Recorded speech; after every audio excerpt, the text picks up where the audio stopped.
আজি বাৰু সৰগত কম সভা বহিছেনে? জ্যোতিপ্ৰসাদ হৈছে সভাপতি, সম্পাদক বিষ্ণুপ্ৰসাদ ৰাভা। জয়ন্ত হাজৰিকাই দিছে আদৰণি ভাষণ।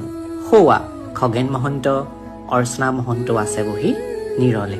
দেখিছো আগৰ শাৰীত প্ৰতিমা বৰুৱা বাইদেউৰ সৈতে দীপালী বৰঠাকুৰ। যদিও সভা সংগীতৰ নীলপৱনো আছে দীপালী বাইদেউৰ সৈতে।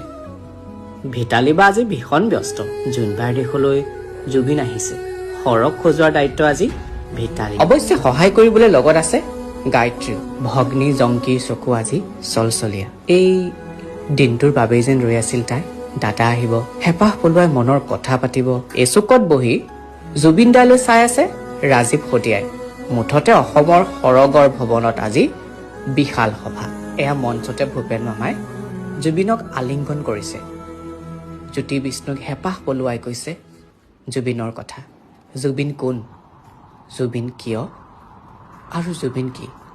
জ্যোতি বিষ্ণুৱে মৌন হৈ শুনিছে জুবিনৰ কথা।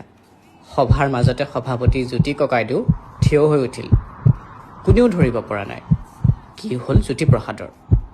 কলাগুৰুৰ ফালে আকুল দৃষ্টিৰে চাই ক'লে কিবা এটা।